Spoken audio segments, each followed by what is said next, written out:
Presque la moitié des habitants de la Mongolie résident à Oulan-Bator, qui a vu sa population doubler en 10 ans. De nombreux nomades sont venus s'installer en bordure de la ville, délaissant leur mode de vie ancestral. Bienvenue dans notre nouvelle maison. Mon mari et mon fils aîné ont terminé les travaux depuis peu. Avant, nous habitions à côté dans la Gère. C'est ainsi qu'on nomme la yourte en Mongolie. Il y a 4 ans, l'État nous a attribué ce terrain en périphérie d'Oulan-Bator.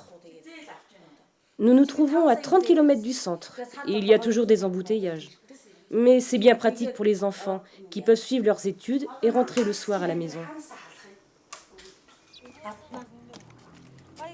Travaille bien, mon bouquin. Bonne journée, les enfants. Au revoir, tonton Imam.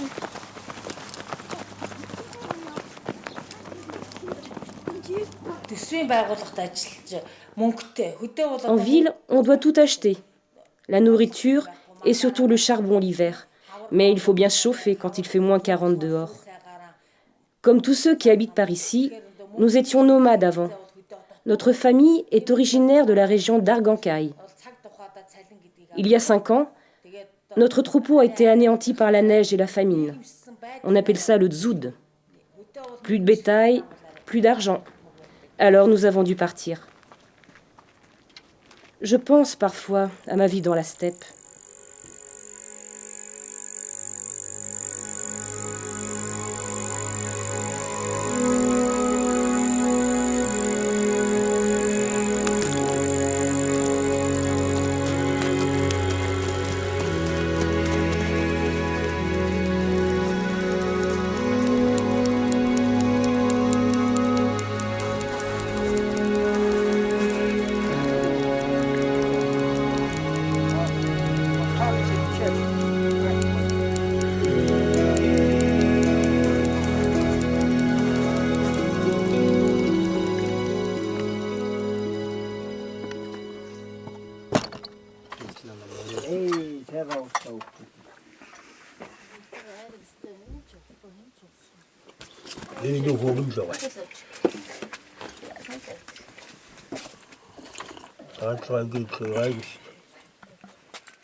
Oulzibat et Zaya sont éleveurs et possèdent un beau troupeau constitué de 1000 chèvres et moutons, d'une centaine de chevaux et de vaches, complétés par quelques chameaux, car ils nomadisent en bordure du Gobi.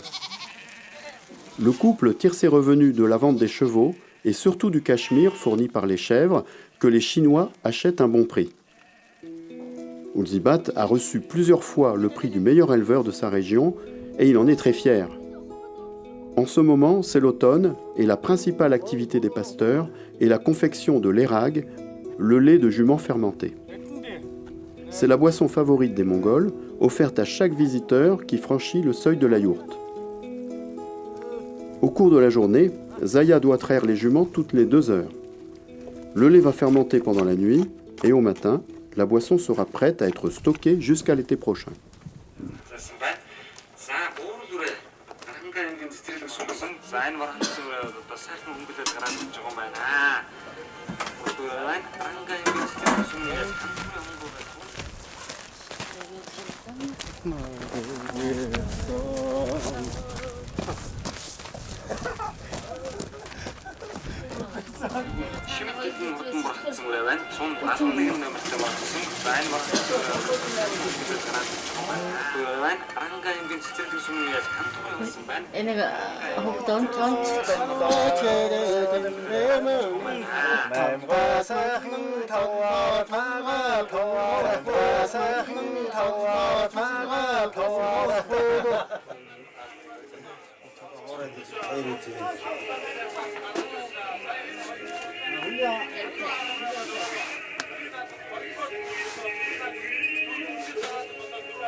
Notre famille a souffert du Tzoud il y a quelques années. Nous avons perdu 20% du troupeau. Les enfants n'ont pas voulu partir en ville comme beaucoup.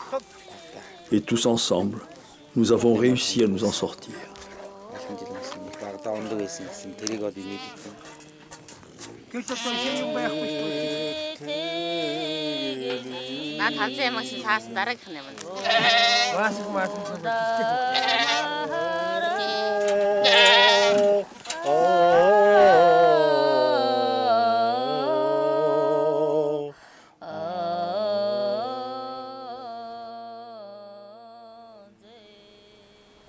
L'école du village reçoit tous les enfants dont les parents nomadisent à une cinquantaine de kilomètres alentour.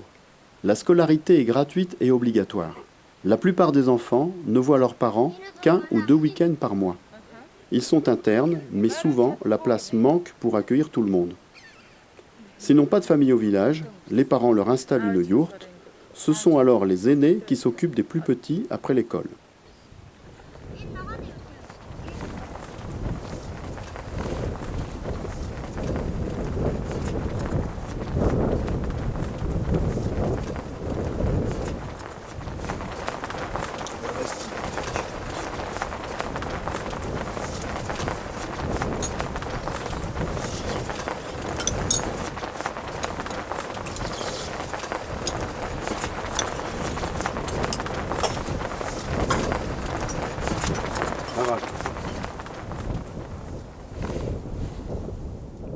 La spécialité de Kishik Kargal est le dressage des chevaux.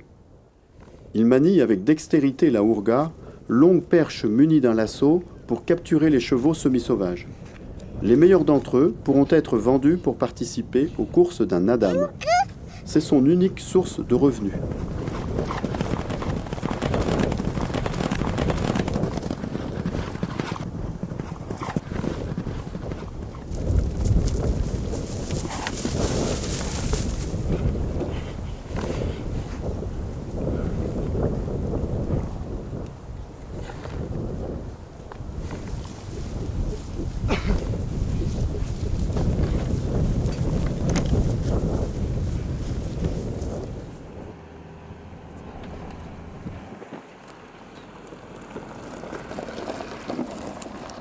La vallée de l'Orkhon est le berceau de la culture mongole. Depuis 2004, le site est inscrit au patrimoine mondial de l'UNESCO. Les monastères, détruits dans les années 30, ont été en partie reconstruits et sont le lieu de pèlerinage. Ce moine visite les nomades pour recueillir les fonds nécessaires à l'entretien de son temple.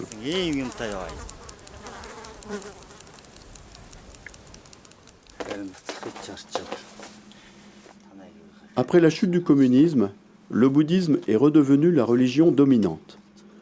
Les Mongols pratiquent le bouddhisme tibétain et des formes ancestrales de chamanisme.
En 2010, nous avons subi le Dzoud et avons perdu les 3/4 de nos bêtes.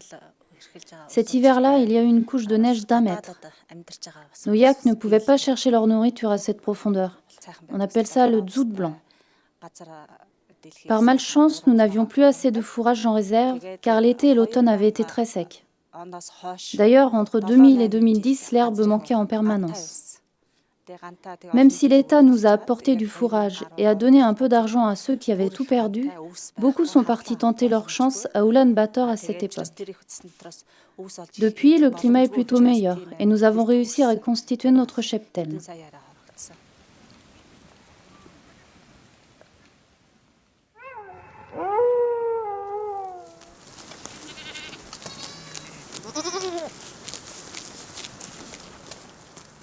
Chaque matin, Ganga pratique les offrandes au ciel devant la porte et aux dieux devant l'autel à l'intérieur. Elle utilise pour cela des produits blancs comme le lait.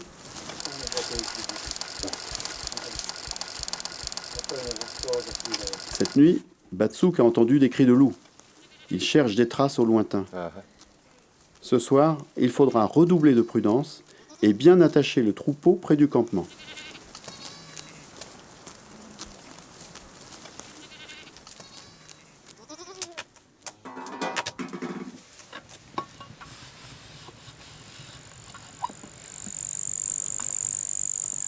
En septembre, les Edelweiss tapissent le sol de la vallée.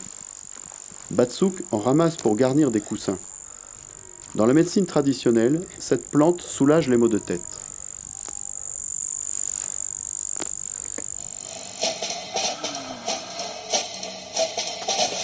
За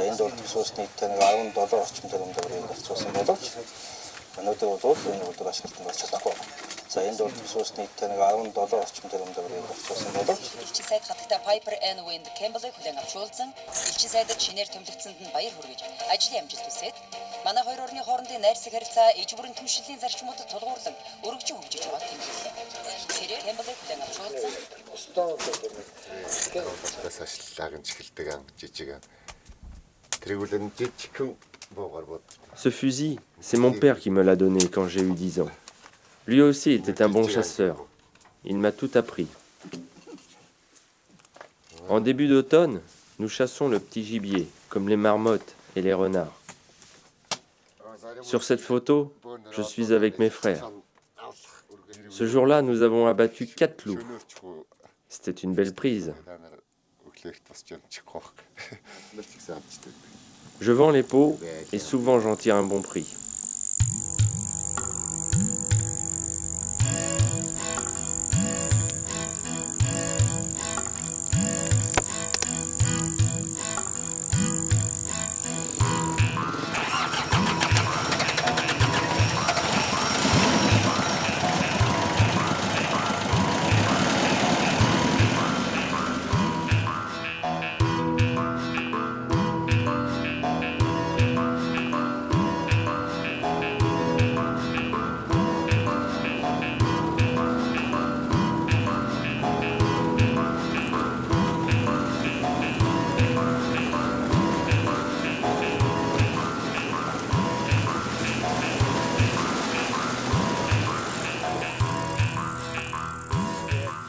Il est temps de constituer la réserve de fourrage avant la saison froide. Batsuk et Ganga sont allés plus haut dans la montagne, non loin de leur campement d'hiver. Ils se mettent à faucher l'herbe, aidés de quelques voisins. Dès octobre, ils s'installent au même endroit bien protégé des vents dominants et de la neige. À proximité, un ruisseau fournit de la glace qui sera fondue pour répondre à leurs besoins en eau.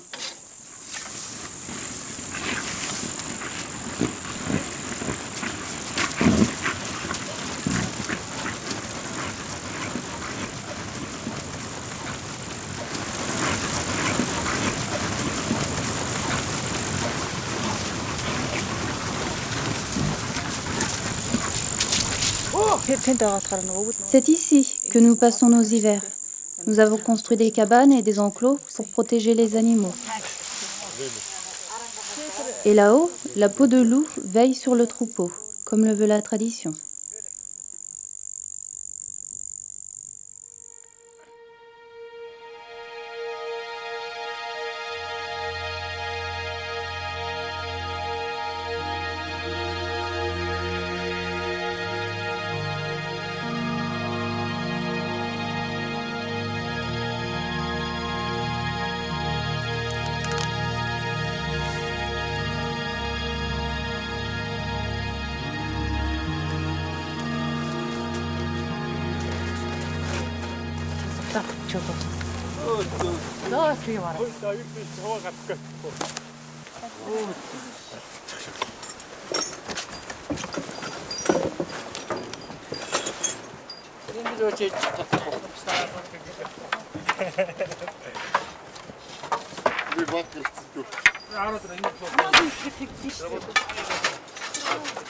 La majorité des pasteurs mongols déménagent une fois par saison.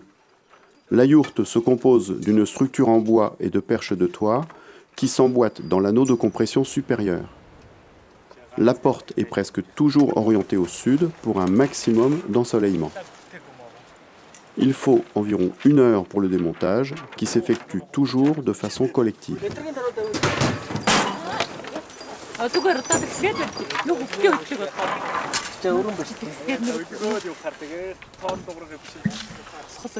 Depuis une dizaine d'années, les phénomènes météorologiques exceptionnels se sont multipliés, décimant les troupeaux et provoquant l'exode massif des nomades vers les villes.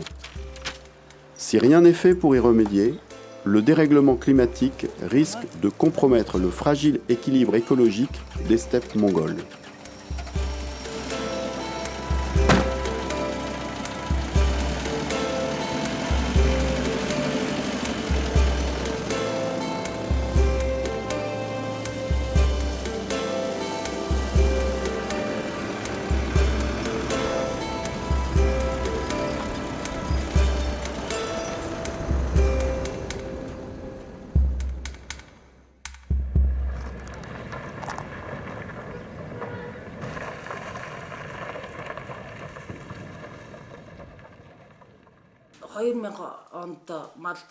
Quand je suis arrivée ici il y a 5 ans, ma sœur m'a accueillie sous sa gerre.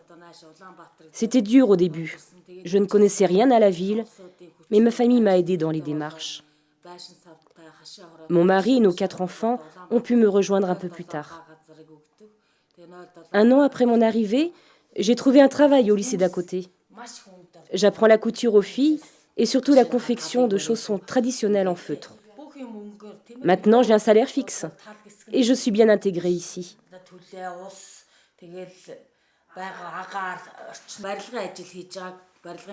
Mon mari a débuté comme manœuvre dans la construction. Il s'est bien débrouillé et c'est un bon ouvrier. Il travaille pour les Chinois qui financent les beaux immeubles du centre d'Oulan-Bator. Depuis 3 mois, il est parti travailler dans une ville minière.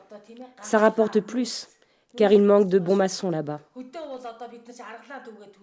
De plus en plus d'anciens nomades arrivent dans la capitale, et il n'y a pas de travail pour tout le monde. Pour certains, c'est la misère, car ils ont tout perdu. Dis-moi, Angbogin, tu te souviens de notre vie dans la steppe? Montre un peu ces photos. Bien sûr, maman. La gerre de grand-père et grand-mère était souvent installée à côté de nous, et ils me gardaient quand j'étais petite. Et puis, il y avait mon oncle, un bon cavalier qui gagnait souvent des courses de chevaux.